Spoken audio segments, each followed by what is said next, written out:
जयकारा करेंगे उस परम शक्ति का जिसने इस सृष्टि का निर्माण किया और हमें सांसें दी है, और यही सांसें हमारे जीवन का आधार है। और कहा जाता है कि मेरे रोम रोम में बसने वाले राम जी। हम बात कर रहे हैं आज भगवान श्री राम की, जब 500 वर्ष बाद में भगवान का मंदिर वो भव्यता दिव्यता लिए 1 वर्ष पूर्ण हो गया है, और शिखर पर आज ध्वजा फहराई जाएगी। तो अद्भुत दिन है आज का। जी। तो मैं चाहूंगा प्रकाश जी थोड़ा सा इसके ऊपर आप हमारे दर्शकों को बताएं इस मंदिर के बारे में, इसकी क्या क्या। जी दीपक जी, सबसे पहले तो विश्ववासियों को, क्योंकि राम भारत तक सीमित नहीं है। जी जी बिल्कुल। राम विश्व के राम है। राम तो प्राणी जगत, वनस्पति जगत, जी जी जीव मात्र के राम है। इसलिए सबको आज जो एक वर्ष में दूसरी बार विराट आयोजन होने जा रहा, माननीय प्रधानमंत्री जी उस भव्य मंदिर के शिखर पर धर्म ध्वजा फहराएंगे।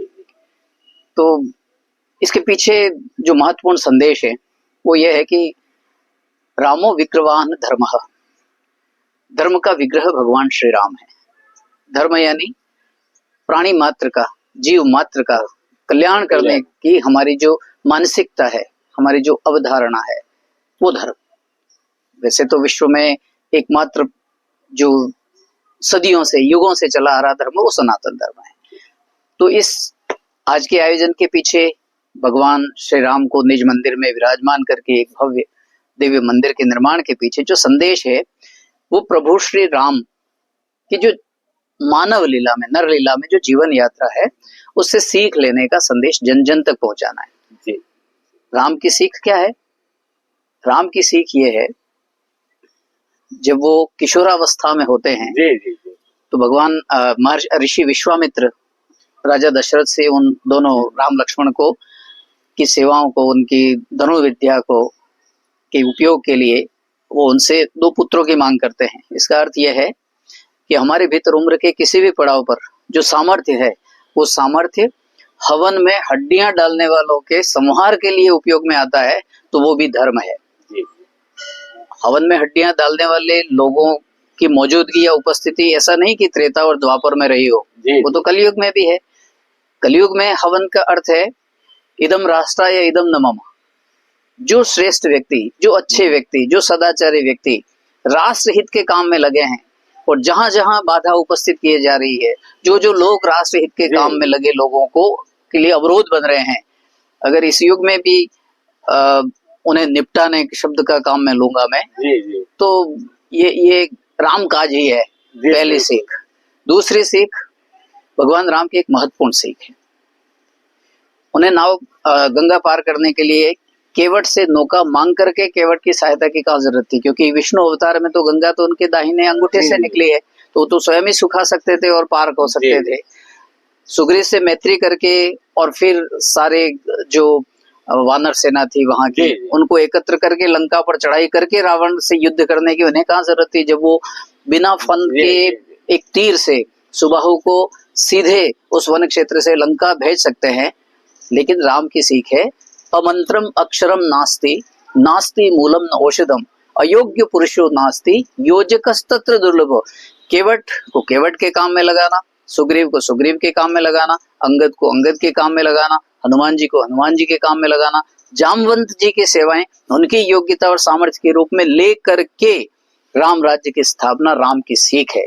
21वीं सदी में भी इस देश में जो पात्र लोग हैं, योग्य लोग हैं, सामर्थ्यवान लोग हैं, उन्हें उसी क्षेत्र में उनकी योग्यता, पात्रता और सामर्थ्य के अनुसार उनकी सेवाओं का उपयोग लेना राम की सीख है। और यही भव्य मंदिर निर्माण और ध्वज फहराने का हेतु भी है। जी जी जी बिल्कुल, यही मैं मान सकता हूँ कि जीवन पद्धति है कि समाज को आदर्श के रूप में स्थापित किया जाए।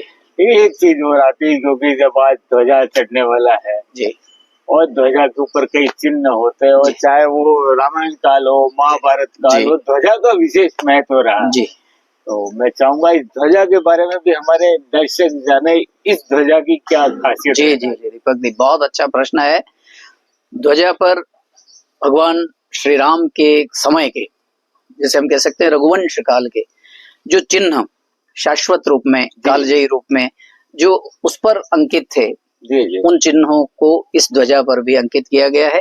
उसमें ओमकार का चिन्ह है। ओम जो शब्द है वो समस्त देवताओं की शक्ति निहित होने का एक संकेत तत्व है वो, यानी कि जितने देवगण है, देवताओं की जितनी जो अतुल्य शक्ति है वो ओम में समाई हुई है, इसलिए ओम चिन्ह है।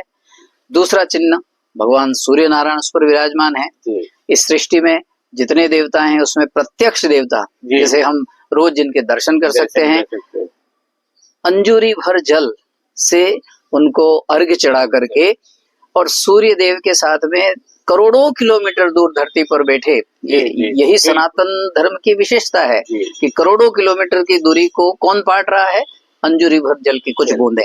तो सूर्य नारायण जो प्रत्यक्ष देवता है, ऊर्जा के अखंड अतुल्य अजस्र स्रोत है सूर्य नारायण, तो उनका चिन्ह है। कचनार का पेड़ है, तो रघुवंश काल में वो रघुवंश शासन के सैन्य बल का सूचक था। वो जब भी रघुकुल के राजाओं की सेना किसी और राष्ट्र पर की चढ़ाई के लिए या उस तक जाती थी, तो उस चिन्ह से पहचान लिया जाता था कि ये रघुकुल के राजा की सेना आ रही है। तो तीनों चिन्ह 21वीं सदी में भी उतने ही सार्थक हैं जितने रघुकुल में थे। मुझे याद आया अंजलि भर जल, तो जब सीता मैया को देखता हूँ और जब वो पढ़ते हैं ना कि एक दिन का हाथ में था और एक दिन की वो ताकत थी कि रावण जैसी शख्सियत भी कुछ नहीं बिगाड़ सकी। तो यही हमारे रामायण को भी, या जिन्हें कई लोग है ना मूर्खता हुआ, क्योंकि आप सीखने के लिए तिनके से सीख सकते हो कि आपका सफल क्या है जी। लेकिन यहाँ क्या है कि जो जिसको कल्पना भी कह देते, करार देते कई लोगों का अपनी मानसिकता है जी। लेकिन निश्चित रूप से जब दोस्तों हम राम का नाम लेते हैं तो जब राम, तो आप देखो हृदय तक, और आप जो जिसको कहते हैं ना योग करना है जी। जब आप राम शब्द कहते हैं तो योग स्वतः ही हो जाता है, क्योंकि जैसे ही इसका उच्चारण आप राग में करेंगे आपकी नाभि तक वो ध्वनि पहुंच ही जाएगी। तो मैं चाहूंगा कि देखो, क्योंकि चर्चा बड़ी लंबी है हमारी, इसमें हम अगर चले उसके ऊपर के, क्योंकि समय बदल गया है, समय का अभाव है, तो जैसे हनुमान चालीसा 100 बार पढ़नी चाहिए, लेकिन अब आधुनिक युग आ गया तो उसमें कहे कि साहब 7 का मतलब आप तो 7 बार पढ़ लो तो भी 100 के जी बराबर। तो रामायण का भी कुछ ऐसा होगा कि पूरी तो नहीं पढ़ सके। जी जी जी जी दीपक जी, हमारे श्रोताओं दर्शकों के लिए आज भगवान श्री राम मंदिर पर उनके शिखर पर ध्वजा फहराए जाने के अत्यंत शुभ दिन पर एक महाप्रसाद कह सकते हैं जी। ये आपने हमारे दर्शकों को पहुंचाने के लिए, और ये प्लेटफॉर्म और अवसर आपने मुझे दिया है। तो एक श्लोकीय रामायण है जिसमें पूरे रामचरितमानस को और भगवान महर्षि वाल्मीकि जी की रामायण को उसमें सारभूत तत्व के रूप में समावेश किया गया है। वो हमारे दर्शकों तक हम एक श्लोकी रामायण पहुंचा रहे हैं जी। आदो राम तपोवनादि गमनम हित्वा मृगम कांचनम वैदेही हरणम जटायु मरणम सुग्रीव संभाषणम बाली निर्दलनम समुद्र तरणम लंकापुरी दाहनम पश्चात रावण कुंभकर्ण हननम एतद्धि रामायण। वाह। तो दोस्तों आपके पास भी समय का अभाव होगा, क्योंकि इस आपाधापी के युग में, जिसे कहते हैं ना तकनीकी युग, वैज्ञानिक युग, लेकिन वास्तविक विज्ञान जो वो सूर्य की किरणें आपके ऊपर भी आ रही है अभी। निश्चित रूप से मैं तो ये मानता हूँ सूर्य देव की कृपा है जो हमारे दर्शकों तक उनका प्रकाश पहुंचा। और एक बात और हमारे श्रोताओं दर्शकों के लिए, सूर्य देव की किरणें वाया दीपक प्रकाश तक पहुंच रही है। ये संयोग दोस्तों ईश्वरी शक्ति बनाती है। लेकिन मैं चाहूंगा चलते चलते नाभि तक पहुंचना है तो योग प्राणायाम कहीं पर भी आप चले जाए, ज्यादा नहीं है तो ले लो मेरे प्रभु श्री राम का नाम, और जब तेजी से आप लेके देखे मेरे साथ राम।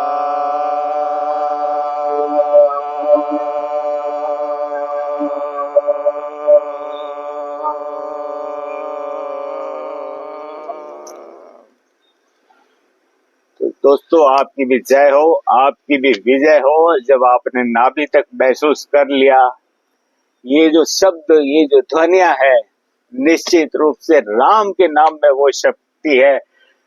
जो सबरी ले लो, अहिल्या ले लो, सबका उद्धार करते हैं, सबका उद्धार करते हैं। तो दोस्तों आपका भी उद्धार हो, जगत का कल्याण हो। जय श्री राम। जय श्री राम।